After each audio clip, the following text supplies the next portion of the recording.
Bienvenidos a Casa de Oración Encuentro con Yeshua, un espacio para transmitir la Dabar de Yud-Hei Vav-Hei a su pueblo Israel.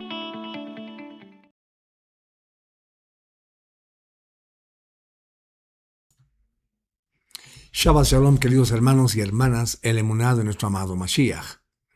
Bienvenidos a una reunión más de Casa de Oración Encuentro con Yeshua. Que la paz y la bendición de Adonai, nuestro Abba Kadosh, esté con todos ustedes. Con corazones llenos de gozo y reverencia, nos acercamos una vez más a las aguas vivas de la Torah de Adonai. Esta semana tenemos el privilegio de estudiar una porción doble. Matot, que significa tribus, y Masei, que significa jornadas, etapas, salida, viaje, marcha, estación o punto de partida. Estas dos porciones, que concluyen el libro de Bamidbar, Números, son de una riqueza profética y espiritual inmensa, mis amados hermanos. Nos encuentra al final de 40 años de peregrinaje a las puertas mismas de la tierra prometida. Son un manual de preparación para la herencia, un recordatorio de la fidelidad de Adonai en el pasado y un llamado a la santidad para el futuro. Amados hermanos, que el Ruach HaKodesh, el Espíritu de Santidad, ilumine nuestra mente y nuestro corazón para ver en cada palabra, en cada ley y en cada jornada el rostro resplandeciente de nuestro Adón y Salvador Yeshua HaMashiach. Amén. Matot, mis hermanos, que está en el libro de Bamidbar, capítulo 30, versos 2 al capítulo 32, verso 42, comienza con las leyes sobre los votos y juramentos, Nedarim, destacando la santidad de la palabra y la importancia de la integridad ante Adonai. Luego de la narrativa se torna un poco más intensa con la guerra de redistribución divina contra Madián, una nación que había seducido a Israel al pecado y a la idolatría, ¿verdad? La porción detalla la batalla, la purificación de los guerreros y los cautivos y la justa distribución del botín. Finalmente, Matot nos presenta la petición de las tribus de Rubén y Gad y media tribu de Menashe de establecerse en la tierra al este del Jordán, ¿verdad? Y una petición adicional que es concedida bajo la estricta condición de que cumplan su deber de ayudar a sus hermanos a conquistar Canaán. Por su parte, Masei, que está en el capítulo 33, verso 1 de Bamidbar, hasta el capítulo 36, 13 inclusive, es un recuento poético y solemne de las 42 etapas del viaje de Israel, ¿verdad? Desde Egipto hasta las llanuras de Moab. Este es un mapa de la fidelidad de Adonai. Moshe, mis amados hermanos, por mandato divino, registra cada parada, cada masá, como un testimonio eterno. A continuación, Adonai da instrucciones claras para la conquista de Canaán.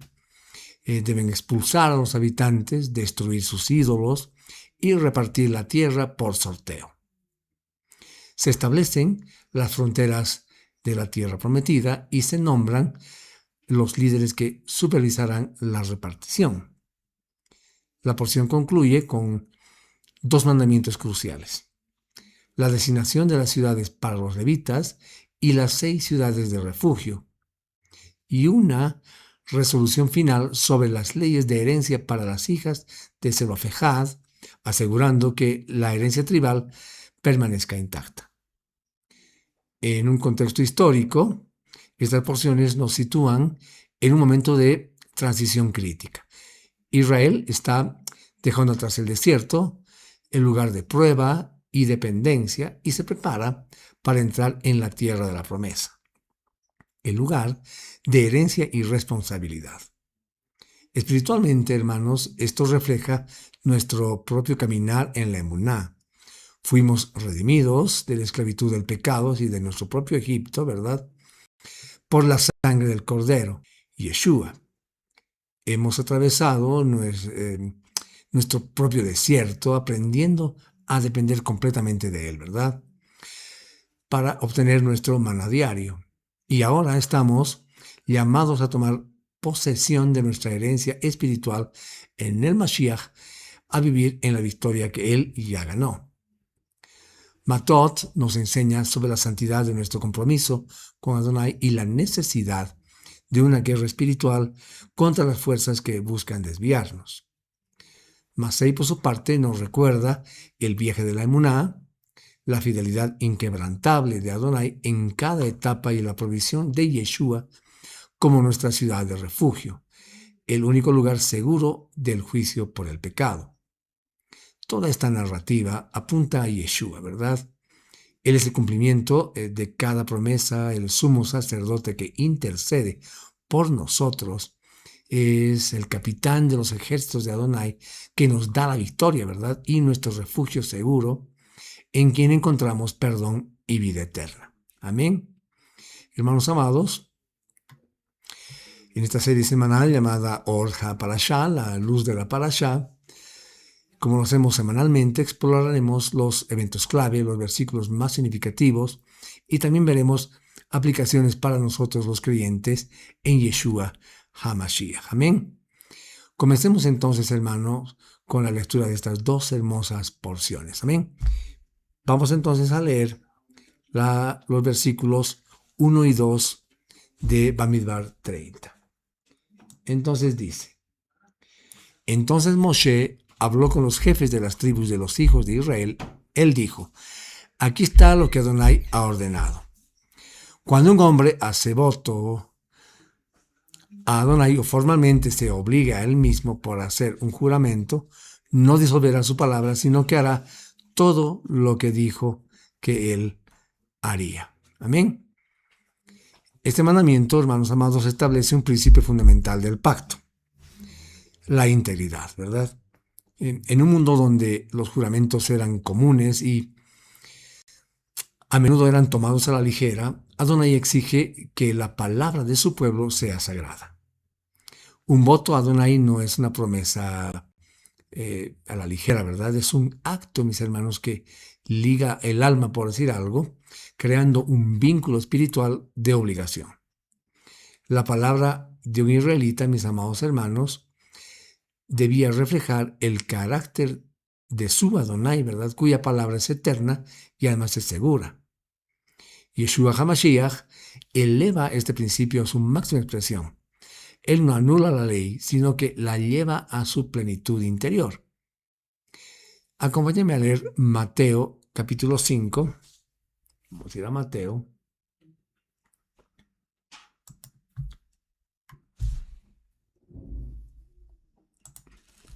Capítulo 5. Los versos 33 al 37. Bien, dice entonces: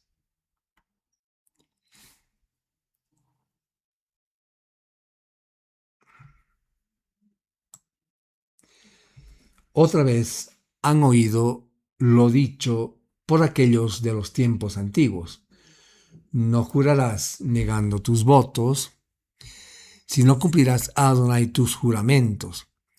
Y yo, por lo tanto, les digo que no juren de ninguna manera, ni por el cielo, porque es el trono de Elohim, ni por la tierra, porque es el estrado de sus pies. Vamos a ver un poco esto más arriba. Ni por Jerusalén, porque es la ciudad del temible rey.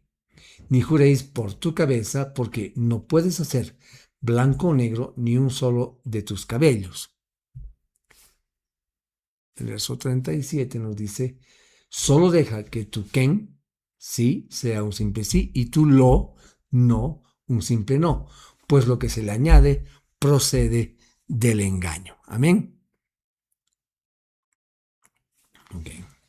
Entonces vemos acá que Yeshua nos llama a un nivel de integridad tan profundo que los juramentos se vuelven innecesarios, ¿verdad?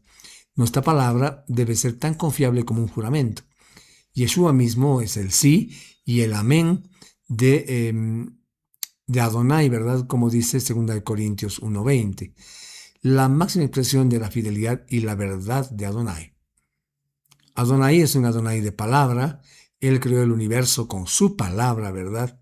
Selló pactos con su palabra y nos dio su salvación a través de su palabra hecha carne en la persona de Yeshua HaMashiach, ¿verdad? Por lo tanto, Él valora inmensamente la palabra de sus hijos. Este versículo nos revela que nuestra forma de hablar es un reflejo de nuestra relación con Él. La integridad de nuestra palabra es un acto de adoración que honra el carácter veraz de nuestro Padre Celestial, ¿verdad? Amén. Bien, vamos a continuar. Vamos a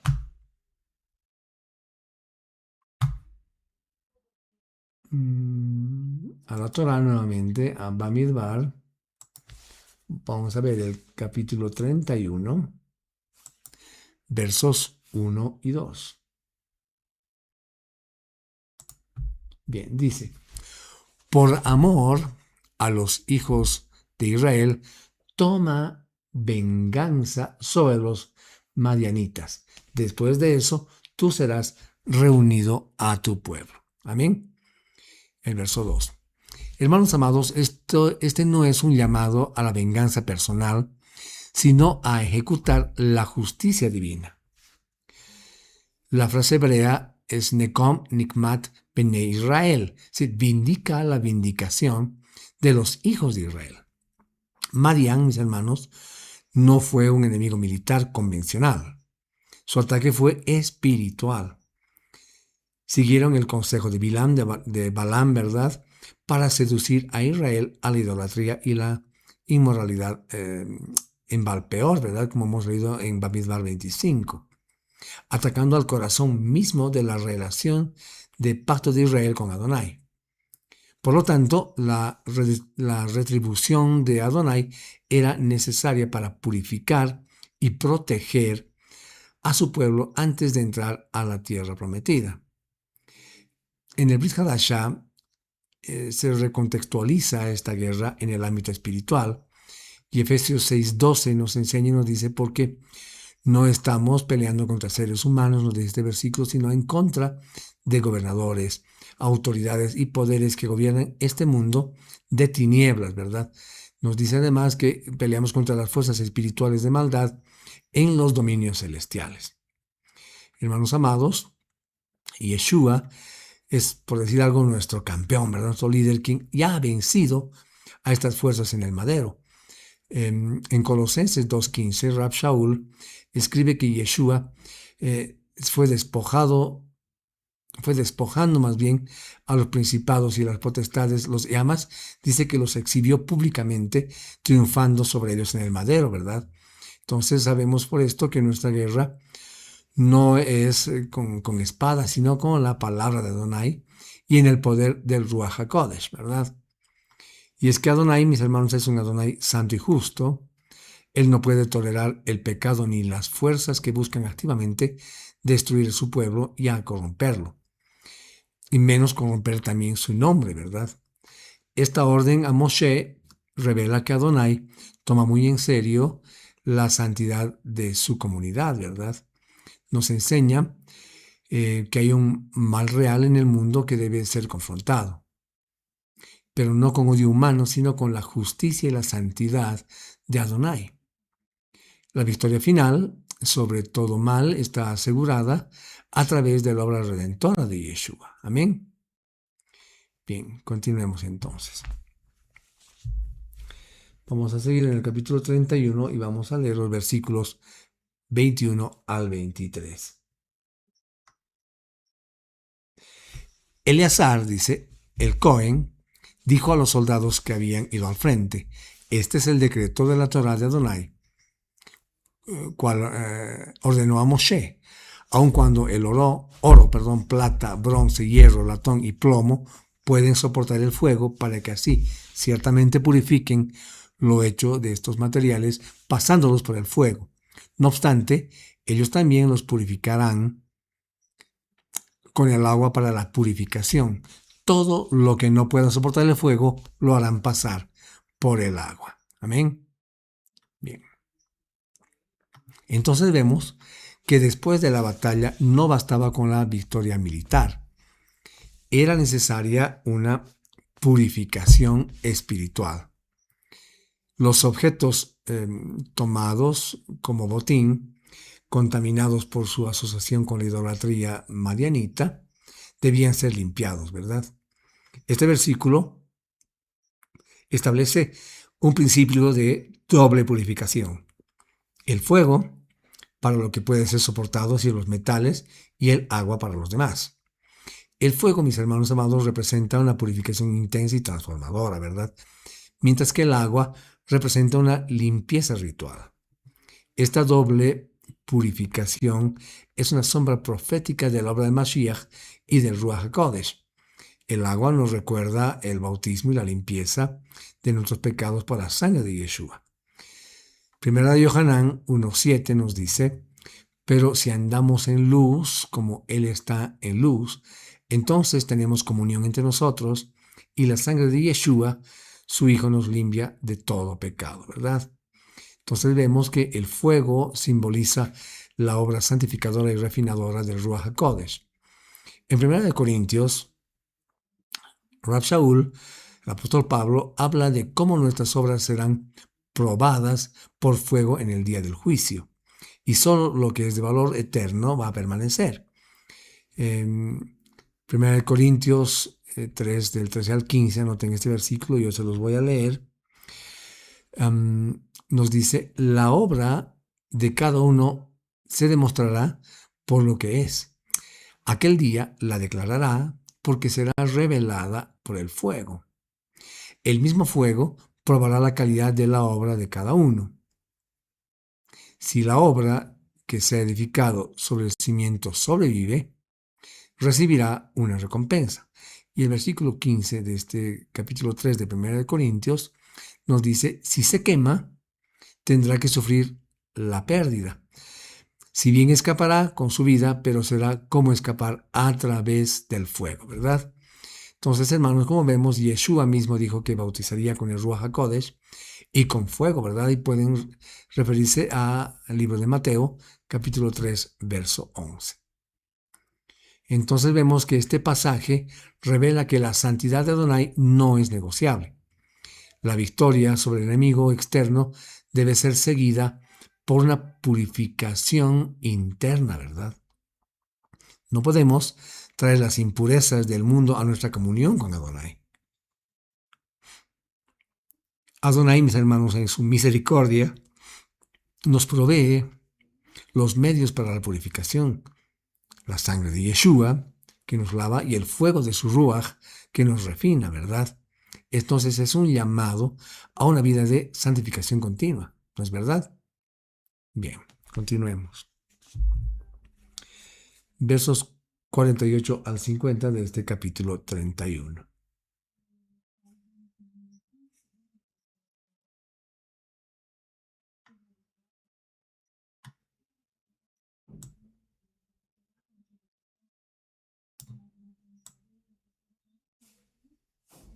Bien, dice entonces, 48 empieza diciendo: los oficiales a cargo de los miles que pelearon, los comandantes de miles y los comandantes de cientos, se acercaron a Moshe y le dijeron: tus sirvientes han contado a todos los soldados bajo nuestro mando y ni uno de nosotros falta. Hemos traído una ofrenda para Adonai, lo que cada hombre ha obtenido, en la forma de joyas, manillas, brazaletes, anillos de señal, aretes y cintos, para hacer expiación para nosotros delante de Adonai. Amén. Bien, entonces vemos acá que este es uno de los momentos más conmovedores del Tanaj. Después de una guerra feroz, los oficiales del ejército regresan y descubren un milagro, ¿verdad? Ni un solo soldado israelita había muerto. Su respuesta no es de orgullo, ¿verdad?, sino de abrumadora gratitud y reverencia. Inmediatamente presentan una ofrenda voluntaria, una terumá, a Adonai, no como un requisito, sino como una expresión espontánea de agradecimiento por su increíble protección. Esta protección milagrosa apunta a la obra pastoral de Yeshua, nuestro buen pastor. Yohanan 10, 25 al 28 nos muestra lo que Yeshua declara y nos dice: os les he dicho, dice, y no creéis las obras que yo hago en nombre de mi Padre. Ellas dan testimonio de mí, decía, ¿verdad? Pero no creen, porque no son mis ovejas, como les dije. Y dice algo hermoso, porque dice: mis ovejas oyen mi voz, y yo las conozco, y ellas me siguen, y les daré vida eterna, y dice: no perecerán jamás, y nadie las arrebatará de mi mano. Qué hermosos versículos, ¿verdad? Lean ustedes con más calma nuevamente cuando repasen este video. Y también más adelante, en su oración sacerdotal, Yeshua le dice al Padre en Yohanan 17:12, también anótenlo por favor, y él dice: cuando estaba con ellos en el mundo, los guardaba en tu nombre que tú me diste, le dice Yeshua. Yo guardé a aquellos que me diste, y ningún hombre entre ellos pereció, excepto el hijo designado a destrucción, para que se cumpla lo escrito en el Tanaj, ¿verdad? Hermanos amados, como creyentes, estamos bajo la perfecta protección de nuestro Salvador, ¿verdad? Ningún poder espiritual puede arrebatarnos de su mano. Este pasaje revela el corazón de Adonai como un pastor protector. Él no solo da la victoria, sino que cuida de cada una de sus ovejas. La respuesta de los oficiales nos enseña que el reconocimiento de la gracia de Adonai debe conducir a una adoración generosa y voluntaria, ¿verdad? Hermanos amados, nuestra salvación y protección en Yeshua no debe darse por sentada, sino que debe inspirar en nosotros una vida de gratitud y ofrenda, entregando nuestros tesoros, es decir, nuestro tiempo, nuestros talentos, nuestros recursos, para su cabot, para su gloria, ¿verdad? Amén. Bien, continuemos. Bamidbar 32. Vamos a leer el versículo 5. Dice: si tú nos consideras favorablemente, ellos siguieron, deja que esta tierra sea dada a tus sirvientes, los hijos de Gad y de Rubén, y no nos hagas cruzar el Jordán. Amén. Bien, entonces vemos que las tribus de Rubén y de Gad, viendo que la tierra de Jazer y Galaad era ideal para su abundante ganado, se acercan a Moshe con una petición sorprendente, ¿verdad? En lugar de cruzar el Jordán para recibir la porción que Adonai les asignaría, piden establecerse donde están. Su petición, aunque lógica desde una perspectiva económica, es espiritualmente peligrosa. Corren el riesgo de separarse del resto de la nación y de conformarse con una bendición cercana, en lugar de la herencia completa que Adonai les había prometido, ¿verdad? Hermanos, este es un poderoso llamado de atención para nosotros los creyentes. ¿Cuántas veces nos sentimos tentados a establecernos en una bendición temporal o material en lugar de seguir adelante hacia la plenitud de la herencia espiritual que tenemos en el Mashiach, ¿verdad? El autor de Hebreos nos advierte constantemente contra este peligro. En Hebreos 4:1 nos dice: por lo tanto, teman que si bien todavía existe la promesa de entrar en su reposo, cualquiera de ustedes puede ser juzgado de haberse quedado, dice este versículo, corto para entrar. Entonces, hermanos, el reposo no es solo la salvación inicial, sino la vida de emuná, victoria y comunión íntima con Adonai. Sí, nuestra tierra prometida espiritual, ¿verdad? Adonai tiene para su pueblo una herencia específica, planificada y gloriosa. Este pasaje nos advierte sobre el peligro de la visión a corto plazo y el materialismo, ¿no es verdad? A veces lo que parece bueno para nuestros rebaños, nuestra seguridad, nuestra comodidad, nuestras finanzas, puede distraernos del mejor plan de Adonai, ¿verdad? Y es que Él nos llama a valorar la unidad del cuerpo de creyentes y a buscar primero su reino y su justicia, confiando en que Él nos dará la herencia perfecta, ¿verdad? Amén. Bien.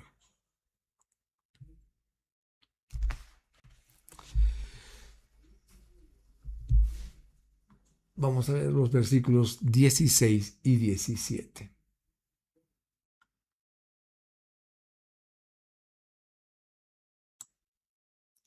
Bien, dice. Pero ellos vinieron y le dijeron a él, mira, nosotros edificaremos vallados para nuestro ganado y nuestras ciudades para nuestros pequeños. Pero nosotros mismos estaremos armados y listos para la acción, para marchar a la cabeza de los hijos de Israel, hasta que los hayamos llevado a su lugar. Nuestros pequeños se quedarán en las ciudades fortificadas, aquí a causa de la gente que vive ahora en la tierra. Bien, entonces vemos acá que después de la severa reprimenda de Moshe, quien temía que su actitud desalentara al resto de Israel, como lo hicieron los espías 40 años antes, ¿verdad? Las tribus de Rubén y Gad corrigen su propuesta, ¿verdad? Demuestran un cambio de corazón, se comprometen no solo a participar en la conquista, sino a ser la vanguardia, ¿verdad? A ir delante de los hijos de Israel. Es decir, ponen el bienestar de sus hermanos por encima de su propia comodidad. Esto es un modelo perfecto de la vida en el cuerpo de Mashiach. Y Rab Shaul lo explica muy bien en el libro de Gálatas 6.2, que nos dice que sobrellevemos los unos las debilidades agobiantes de los otros, ¿verdad? Y nos dice algo hermoso, porque dice, de esta manera estarán cumpliendo la Torah de Mashiach. Amén. Y también en Filipenses 2, 3 y 4 nos dice que nada hagan por rivalidad o vanagloria, nos dice este versículo 3 de Filipenses 2. Antes bien, nos dice, en humildad, estimando cada uno a los demás como si fueran mejores que ustedes, pongan la mira en los intereses de los otros y no solamente en los de ustedes. Amén. Hermanos amados, estamos llamados a ser la vanguardia en la emuná, ¿verdad? Ayudando y fortaleciendo a nuestros hermanos en su caminar. Este pasaje, hermanos amados, revela la importancia de la unidad y la responsabilidad comunitaria en el plan de Adonai. La herencia no es un asunto puramente individual, es decir, somos un pueblo, un cuerpo. La verdadera fe, emuná, se demuestra en el servicio y el sacrificio por los demás. Adonai se complace cuando sus hijos demuestran un compromiso activo con el bienestar de toda la comunidad, reflejando de esta forma el amor sacrificial de Yeshua, quien fue delante de nosotros para asegurar nuestra herencia, ¿verdad? Amén. Bien. Vamos a leer el versículo 23. Dice, pero si ustedes no hacen esto, entonces habrán pecado contra Adonai y deben entender que su pecado los perseguirá. Amén. Bien. Entonces, acá, ¿qué vemos? Vemos que Moshe acepta el juramento de las 2 tribus y media, ¿verdad? De las que hablamos al principio, pero les da una advertencia solemne. La frase, sus pecados los perseguirán o los encontrará, es un principio divino ineludible. No se trata solo de un castigo, sino de la consecuencia natural e inherente del pecado. El pecado no es un acto aislado, ¿verdad? Tiene un efecto dominó que tarde o temprano se manifestará en la vida del individuo o de la comunidad, ¿verdad? En el Brit Hadashah, Rab Shaul articula este principio de manera clara en Gálatas 6, versos 7 y 8, que nos dice, anoten este versículo, Gálatas 6, 7 y 8, que habla de, dice, no se engañen, dice, a ustedes mismos. Adonai dice, no puede ser burlado, ¿verdad? Todo lo que el hombre sembrare, eso también va a cosechar. Y nos dice algo también hermoso, dice, porque el que siembra para satisfacer los deseos pecaminosos de la mala inclinación en la carne, de ese fruto de la carne va a cosechar. Y va a cosechar, dice, corrupción, ¿verdad? Más nos dice, el que siembra para el ruach, para el espíritu, va a cegar, va a cosechar vida eterna, ¿verdad? Amén. Bien. Y también en Romanos 6:23 leemos la consecuencia final, ¿verdad? Y que conocemos todos, que nos dice que la paga del pecado es muerte, ¿verdad? Sin embargo, el versículo continúa con la gloriosa provisión de Adonai, que nos dice, mas la dádiva de Adonai es vida eterna en Yeshua HaMashiach, Adón nuestro. Amén.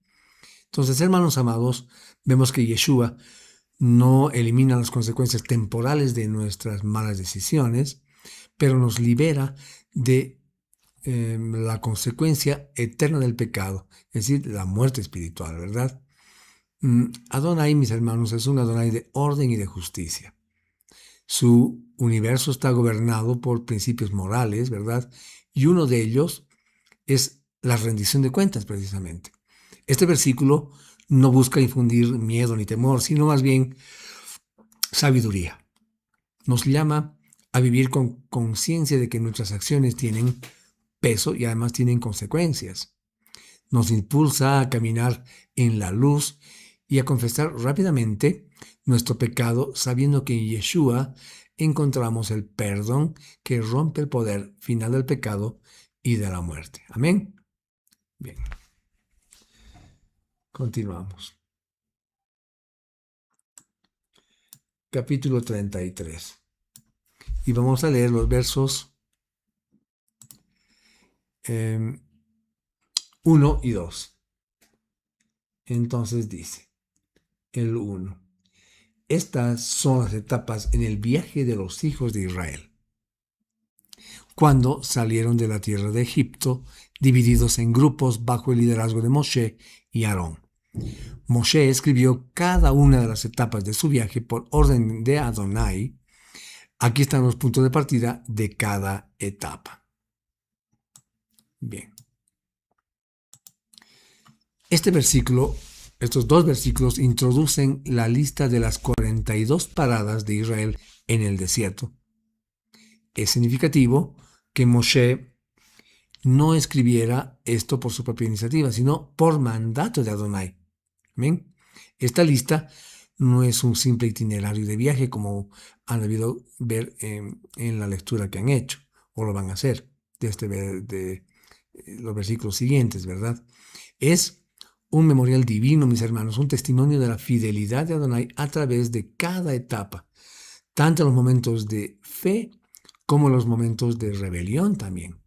Cada nombre del lugar, el que hemos visto, Mará, que significa amargura, Refidim, que significa descansos, evoca, mis hermanos, una historia de la providencia y la paciencia que tiene Adonai con nosotros. Entonces vemos que nuestro caminar con Yeshua es también una jornada con salidas y con paradas, ¿verdad? A veces estamos en lugares de abundancia espiritual y otras en lugares de prueba, como en Mará, ¿verdad? Esta lista, hermanos amados, nos anima a registrar y recordar la fidelidad de Adonai en nuestro propio viaje, ¿verdad? En el libro de Apocalipsis habla del libro de la vida, donde nuestras vidas están registradas, ¿verdad? Lo más importante es que Yeshua prometió estar con nosotros en cada etapa de nuestro viaje, ¿verdad? Como nos dice Mateo 28:20, que nos habla de que Yeshua nos dice que estoy aquí con ustedes todos los días, ¿hasta dónde? Hasta el fin del mundo. Amén. Hermanos amados, Adonai valora la historia. Él no olvida nuestro viaje. Cada paso, cada lágrima, cada oración, cada prueba y cada victoria están registradas en su corazón. Este recuento nos enseña a mirar hacia atrás, pero no con nostalgia o remordimiento, sino con gratitud por su guía constante, ¿verdad? Nos revela a un Adonai personal y además muy íntimo, que camina con su pueblo a través del desierto de la vida, ¿verdad? De nuestras vidas, y guiándonos pacientemente hacia la herencia prometida. ¿No es verdad? ¿Bien? Bien. Continuemos. 33 y vamos a ir hasta los versículos 50 al 52. Un poco más abajo.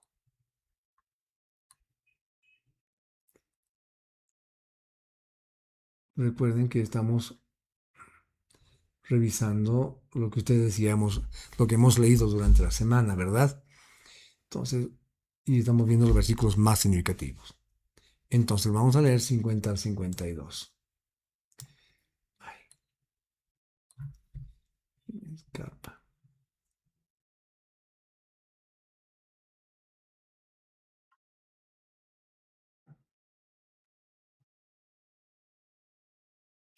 Dice entonces, Adonai habló a Moshe en las llanuras de Moab, junto al Jordán, del otro lado de Jericó. Él dijo que dijera a los hijos de Israel, cuando crucen el Jordán a la tierra de Canaán, echarán, dice, a toda la gente que vive en la tierra delante de ustedes.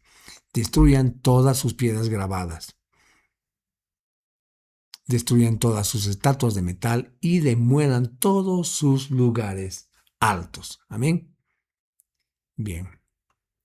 Entonces, la situación es esta, ¿verdad? Al borde de la tierra prometida, Adonai da un orden radical. La conquista, hermanos amados, no es solo territorial, sino fundamentalmente espiritual, ¿verdad? No puede haber sincretismo ni tolerancia hacia la idolatría cananea.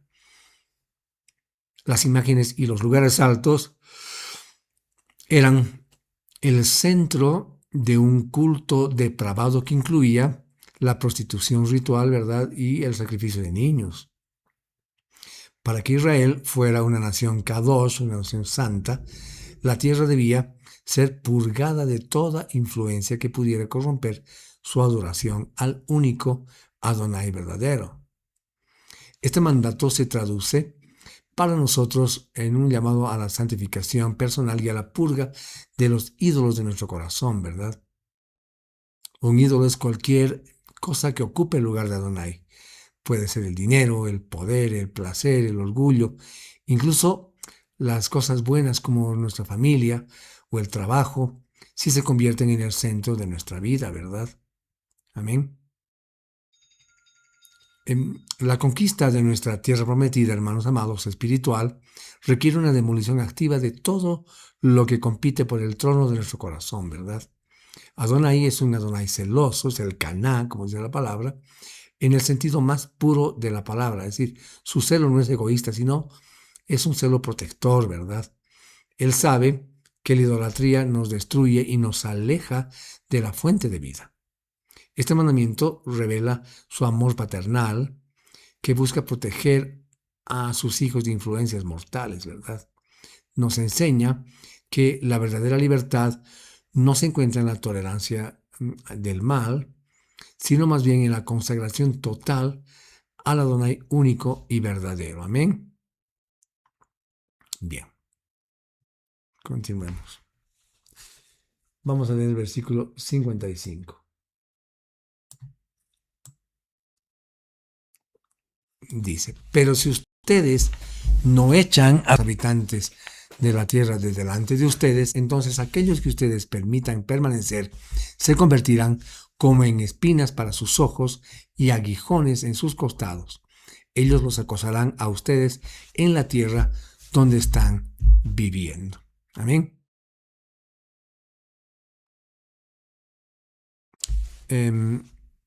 Hermanos amados, esta es la advertencia que acompaña al mandato anterior. La obediencia incompleta. Es verdad, tendrá consecuencias dolorosas. Los cananeos que quedaron no se convertirán en pacíficos vecinos, sino en una fuente constante de irritación, ¿verdad? Aguijones en los ojos y dolor, es decir, espinas en los costados. Y lo más importante, una trampa espiritual. La historia posterior de Israel, especialmente en el libro de los jueces, demuestra la trágica veracidad de esta profecía, ¿verdad? Esta advertencia resuena fuertemente en la vida del creyente.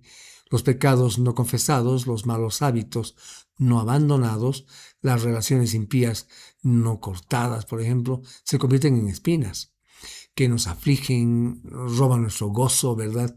Y obstaculizan nuestro crecimiento espiritual.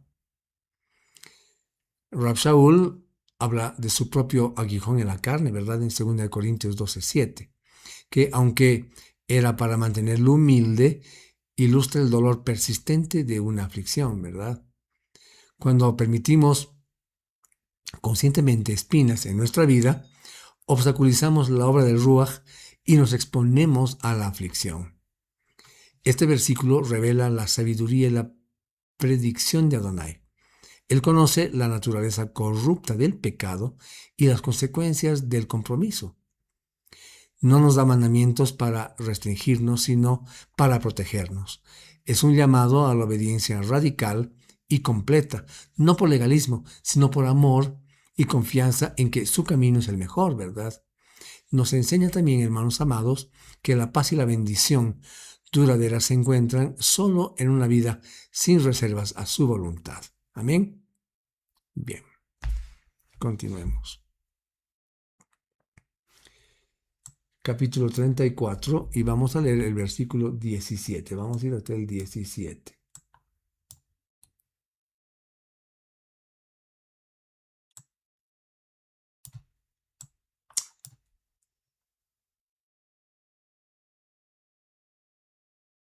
Bien, dice: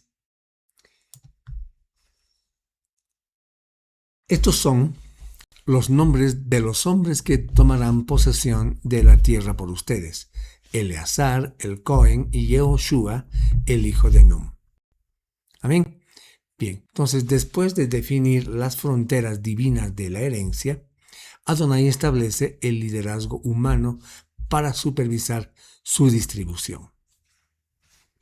Es significativo que la autoridad que se comparta entre el sumo sacerdote, Eleazar, representando la autoridad espiritual, y el líder de la nación, Josué y Joshua, ¿verdad?, representando la autoridad civil y militar. A ellos se une un príncipe de cada una de las otras tribus. Esto establece un modelo de liderazgo ordenado, representativo y bajo la autoridad de Adonai. Este modelo de liderazgo dual encuentra su cumplimiento perfecto en Yeshua HaMashiach, ¿verdad? Él es nuestro gran sumo sacerdote según el orden de Melquisedec, como está escrito en Hebreos 6:20, intercediendo por nosotros ante el Padre. Y Él es también, hermanos amados, nuestro rey y líder, ¿verdad? Es el príncipe de los pastores, como está escrito en 1 de Pedro 5:4, y el príncipe o cabeza de nuestra salvación, como lo describe Hebreos 2:10. Además, hermanos amados, el nombramiento de líderes tribales prefigura el llamado de Yeshua a sus 12 apóstoles y la estructura de liderazgo que él estableció para su Kehilá, ¿verdad? Para su comunidad, para la asamblea, con ancianos y diáconos. ¿Para qué? Para guiar y servir al pueblo, ¿verdad? Como nos menciona Efesios 4:11 y 12. Hermanos amados, Adonai es un Adonai de orden, lo sabemos, ¿verdad? No de caos. Él obra a través de líderes designados y ungidos. Este pasaje nos enseña la importancia de un liderazgo piadoso y estructurado, ¿verdad?, en el pueblo de Adonai. Nos llama, hermanos amados, a respetar y orar por aquellos que Adonai ha puesto en autoridad sobre nosotros, ya sea en la congregación o en otras áreas de la vida, reconociendo que el liderazgo es un don de Adonai para el cuidado y la edificación de su pueblo. Amén. Bien. Vamos a leer el versículo 35, verso 7.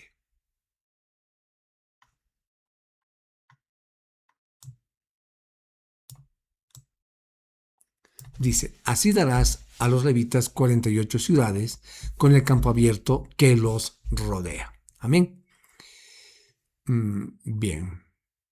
La tribu de Leví fue apartada para el servicio sagrado del tabernáculo y no recibió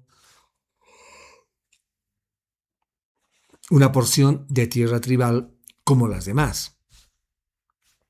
Su herencia era Adonai mismo. Sin embargo, no debían ser indigentes, ¿verdad? Este mandamiento asegura su sustento y su presencia en toda la nación. Las 48 ciudades levitas, esparcidas por todo el territorio de Israel, garantizaban que cada tribu tuviera acceso cercano a maestros de la Torá y líderes espirituales. Los levitas eran, digamos, por decir algo, el pegamento espiritual de la nación. En el Brit Hadashah, en el Nuevo Pacto, todo el pueblo de Adonai es llamado sacerdocio real, ¿verdad? Como está escrito en 1 de Pedro 2:9. Entonces nuestra porción es Yeshua mismo.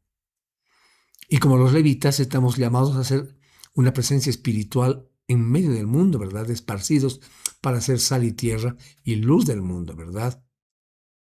Este mandato, mis hermanos, revela el corazón de Adonai por sus siervos y por la instrucción espiritual de su pueblo.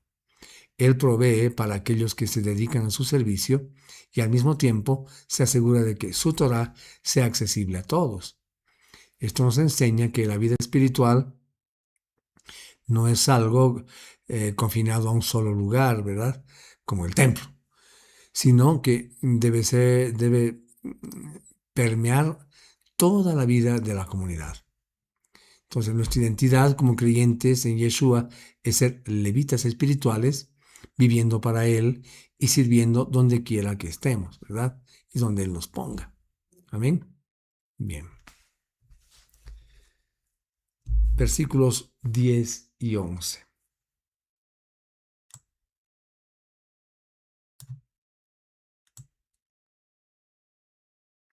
Dile, dice el verso 10, a los hijos de Israel, cuando crucen el Jordán a la tierra de Canaán, designarán para ustedes mismos ciudades que serán ciudades de refugio para ustedes, las cuales cualquiera que mate a alguien accidentalmente puede huir. ¿Amén? Bien. Este es uno de los conceptos más profundos y misericordiosos de la Torá. En una cultura donde la venganza de sangre era una obligación familiar, Adonai establece un sistema para proteger al homicidio involuntario, ¿verdad?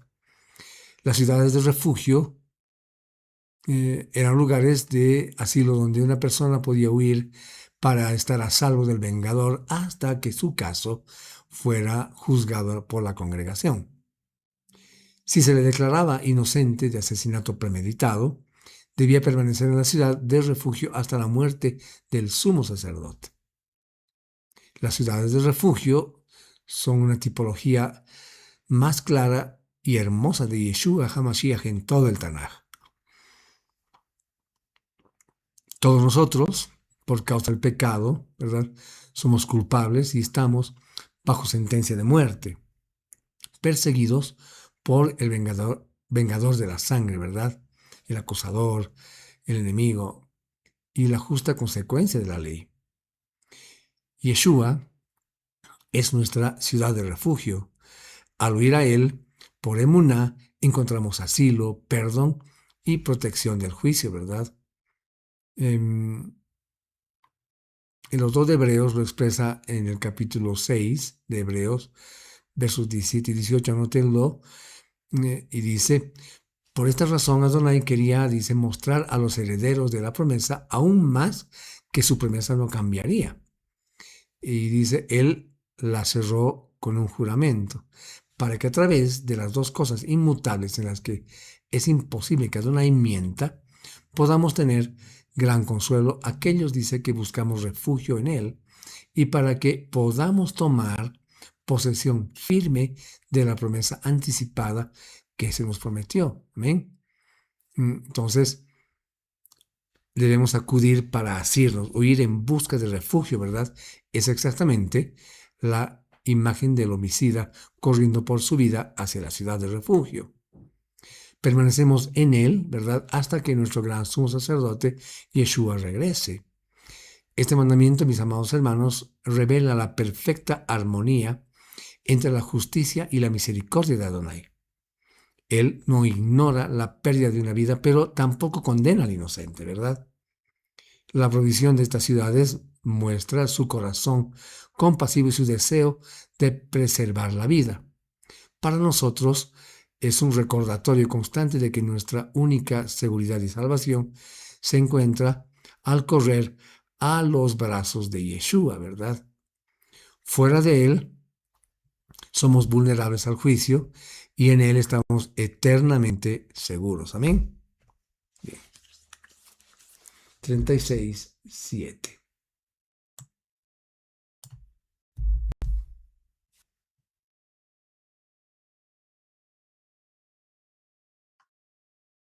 Ok. Dice: de esta forma, ninguna herencia de los hijos de Israel se moverá de una tribu a la otra, porque cada uno de entre los hijos de Israel guardará la tierra de la herencia perteneciente a la tribu de su padre. Esta porción final del libro de Bamidbar, mis hermanos, vuelve al caso de las hijas de Zelofejad. Habiendo recibido el derecho de heredar, surge una nueva pregunta, ¿verdad? ¿Qué pasa si se casan con hombres de otras tribus? Su herencia pasaría a esa otra tribu, alterando las fronteras divinamente establecidas, ¿verdad? La solución es que deben casarse dentro de su propia tribu, en este caso de Menashe. Este principio, hermanos, buscaba preservar la integridad de la herencia que Adonai había asignado a cada tribu. Espiritualmente, esto nos habla de la seguridad y la permanencia de nuestra herencia en Mashiach, ¿verdad? Nuestra herencia no es terrenal, sino es celestial y está perfectamente segura, ¿verdad? Primera de Kefa 1.4, Primera de Pedro 1.4, describe esta herencia como incorruptible e incontaminada, inmarcesible, reservada en los cielos, nos dice, para nosotros. Amén. Entonces, hermanos, nada ni nadie puede traspasar o robarnos nuestra herencia espiritual, que está sellada por el Ruach HaKodesh, como se lee en Efesios 1, 13, 14. Al permanecer en Mashiach, nuestra herencia está eternamente asegurada en la tribu celestial de los redimidos, ¿verdad? Adonai es un Adonai de promesas y de legado. La herencia que Él da es preciosa y debe ser protegida, ¿verdad? Este pasaje, aunque parece una simple regulación administrativa, revela, mis hermanos, su cuidado por los detalles y su deseo de que su pueblo valore y preserve lo que Él les ha dado, ¿verdad? Para nosotros, los creyentes de Yeshua, es un llamado a valorar nuestra salvación, a no tomar a la ligera la herencia gloriosa que tenemos en Yeshua y a vivir de una manera que honre el inmenso precio que Él pagó, ¿verdad? Para asegurarla a nosotros, es decir, pagó por nuestros pecados, ¿verdad? Hermanos amados, estas porciones finales de Bamidbar son un llamado a la acción y a la consagración para nosotros, los talmidim de Yeshua, ¿verdad? Que también estamos en el umbral de las promesas de Adonai. Entonces debemos primeramente fortalecer nuestra emuná en Yeshua, quien es nuestro refugio y guía, ¿verdad? La lista de las 42 jornadas en Masei es un espejo de nuestra propia vida. Tenemos en Mará, amargura, y en momentos de Elim, de descanso, ¿verdad? Entonces, fortalecer nuestra emuná significa, en primer lugar, recordar. Como Moshe escribió las jornadas, nosotros debemos recordar la fidelidad de Yeshua en nuestro pecado, ¿verdad? Es decir, cómo nos ha sostenido en las pruebas, ¿verdad? Y cómo nos ha provisto en la necesidad o en las necesidades que tengamos. Entonces debemos anotar, y anotar estas cosas es dar testimonio de ellas, ¿verdad? Y esto fortalece nuestra confianza para el futuro. En segundo lugar, la emuná se fortalece al correr. Las ciudades de refugio nos enseñan que la emuna no es pasiva, ¿verdad?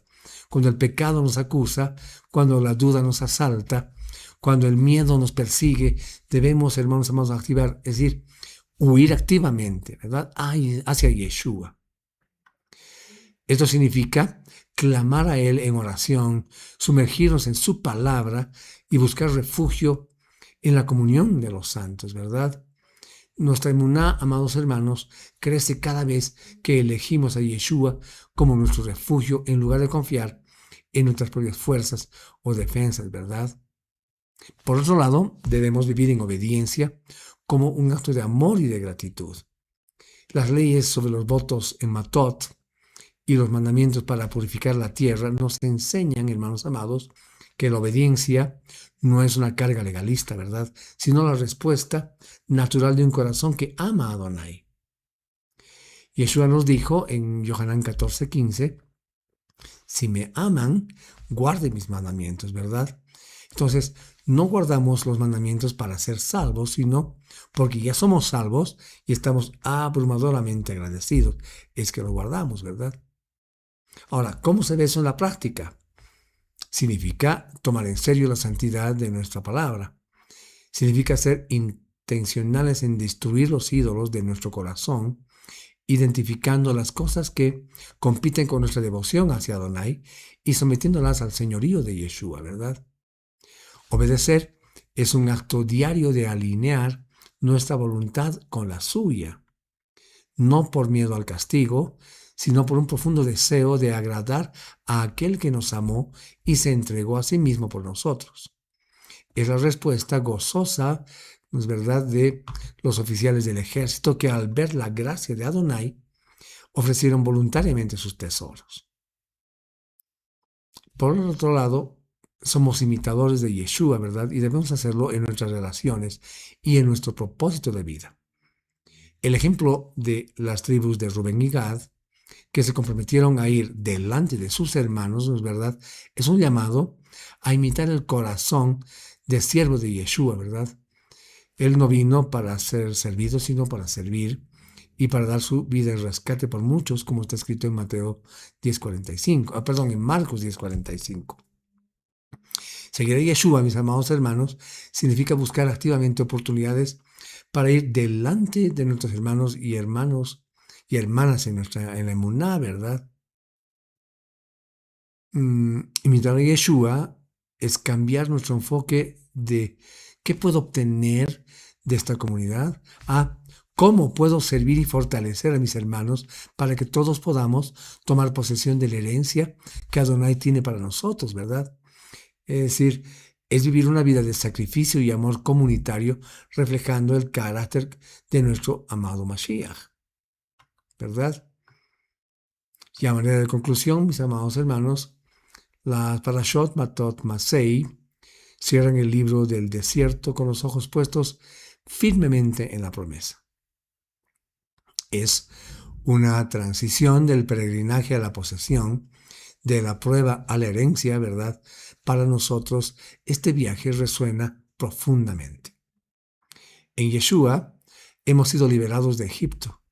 Él nos ha guiado a través de nuestro desierto personal y en Él la tierra prometida del reino de Adonai ya es nuestra herencia, ¿verdad? La visión del reino de Adonai es central acá. La tierra no es solo un pedazo de geografía, es un anticipo del Mahut Shamaim, ¿verdad? Del reino de los cielos. Un lugar donde la voluntad de Adonai se hace en la tierra como en el cielo. La erradicación de los ídolos, el establecimiento de la justicia y la misericordia, es decir, las ciudades de refugio, y la unidad del pueblo son todos principios del reino, ¿verdad? Esta porción nos invita, mis amados hermanos, a vivir en una santa expectativa del retorno de Yeshua. Así como Israel esperaba cruzar el Jordán, nosotros esperamos el día en que nuestro Salvador regrese para establecer su reino en plenitud. Pero no esperamos pasivamente, ¿verdad? Estamos llamados a participar activamente en la comunión de su reino aquí y ahora, conquistando las áreas de nuestra vida, ¿verdad? Y nuestra sociedad para su cabot, para su gloria, siendo además levitas esparcidos por el mundo y sirviendo como vanguardia los unos para los otros, ¿verdad? Amados hermanos, que el final del libro de Bamidbar sea para nosotros un nuevo comienzo, un renovado compromiso de vivir como herederos del Rey. Amén. Amados hermanos, con esto habríamos concluido la lectura de estas dos hermosas porciones. Agradecerle a nuestro Abacadosh que nos ha permitido reunirnos un séptimo día más para poder escucharlo a través de su hermosa palabra. Será con nosotros hasta el siguiente séptimo día, si está en la voluntad de nuestro Abacadosh, para continuar con la lectura de la siguiente porción de la Torá. Shabbat Tov, mis hermanos.